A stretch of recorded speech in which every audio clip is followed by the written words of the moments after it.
किसको आगे किया? बोले चल। भोले बाबा ने नारी का रूप क्यों बनाया? कोई और दूसरा भी रूप बना लेते, पर जिसका जिसके प्रति जैसा व्यवहार होता है ना महाराज, उसी रूप से जाना पड़ता है।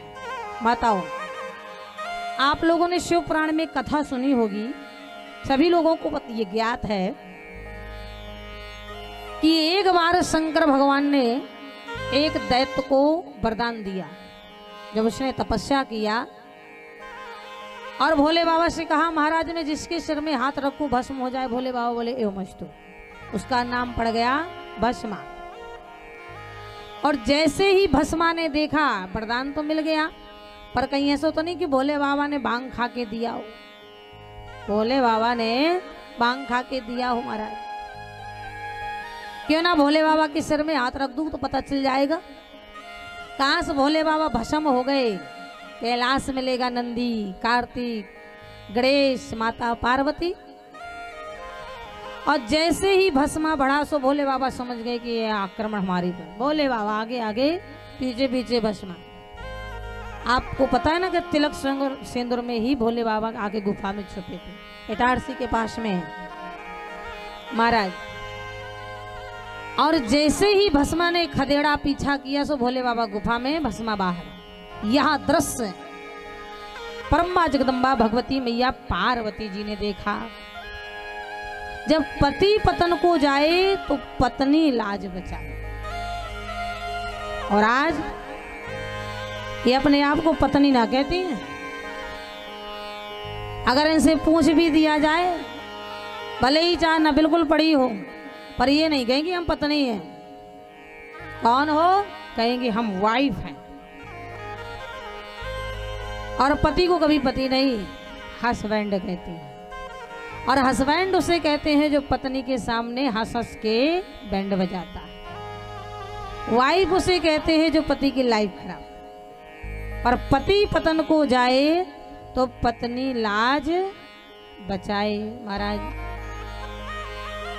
माता पार्वती ने देख लिया और माता पार्वती ने दोनों हाथ ऊपर करके कहा, हे जगदीश्वर, हे श्याम सुंदर, हे द्वारकाधीश, हे मुरली मनोहर, जिस तरह आपने दुशासन के हाथ से द्रौपदी की लाज बचाई थी, जिस तरह आपने हिरण्यकश्यप के हाथ से प्रहलाद को बचाया था, जिस तरह आपने महाराज ग्राह के मुख से गज को बचाया था, उसी तरह आप मेरी भी लाज बचाने आ जाएंगे।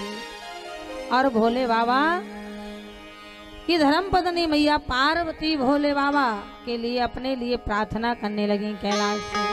माताओं, जैसे ही माता पार्वती ने प्रार्थना किया, भगवान द्वारकाधीश क्षण में प्रकट हो गए। कहो माँ, क्या मदद कर सकता हूँ?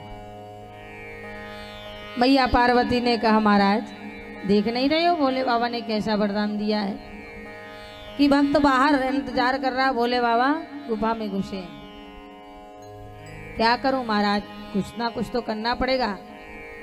द्वारकाधीश ने कहा, महाराज देवी जी, तुम्हारे पति ने ऐसा वरदान दिया है कि सोचने लायक, और आप कहती मैं चला जाऊं।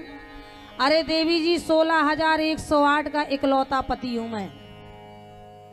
16,108 पटरानियों का इकलौता पति हूं, और कहीं मुझे कुछ हो गया तो? मैया पार्वती ने कहा, महाराज मजाक का समय नहीं है। तुरंत ही भगवान ने मोहिनी रूप बनाया। बोल मोहिनी भगवान की। और जैसे ही मोहिनी जी का रूप बनाया, भोले बाबा के पास गुफा में जाने लगे। भस्मा बोला, कौन? मोहिनी के भगवान अवतार भगवान नारायण ने कहा, दिखाई नहीं देता है? कौन? अरे बोले देवी जी। बोले हाँ। कहाँ जा रही हो? अरे बोले तेरे कारण आज भोले बाबा कैलाश छोड़ के गुफा में घुसे हैं, और मेरा नियम है, ये मेरे गुरु हैं, इन्होंने मुझे नृत्य सिखाया है, जब तक मैं दर्शन ना करूं तब तक पानी भी ना पीऊं। भस्मा ने कहा, हमें भी नाच के दिखाओ। मोहिनी भगवान ने कहा, मूर्ख, ना रोना अकेला अच्छा लगता है, ना गाना अच्छा लगता है, ना नाचना लगता है। तू मेरे साथ नाचेगा? भस्मा कहना नाचना तो नहीं आता है पर सिखा देना। भगवान बोले खड़े हो जा। आज संसार को नचाने वाला तब ही नचावत राम गोसाई। स्वयं महाराज भक्तों के हेतु भगवान कृष्ण मोहिनी के रूप में ठुमका लगाने लगे। और जब भगवान नाचने लगे तो महाराज भगवान की माया से भस्मासुर भी नाचने लगा।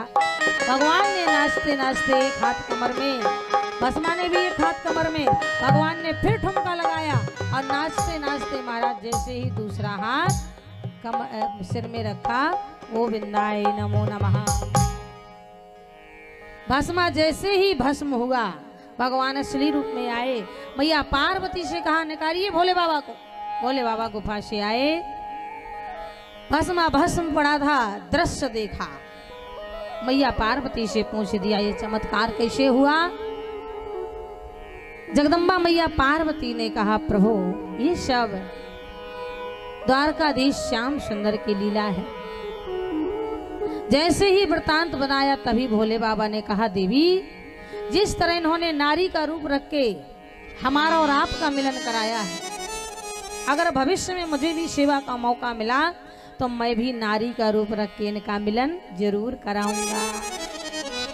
आज वही माता सीता जो लक्ष्मी का अवतार था, पार्वती जी से बोली सुनो एक दिन हमारे द्वारकाधीश ने मोहिनी का रूप बनाया था।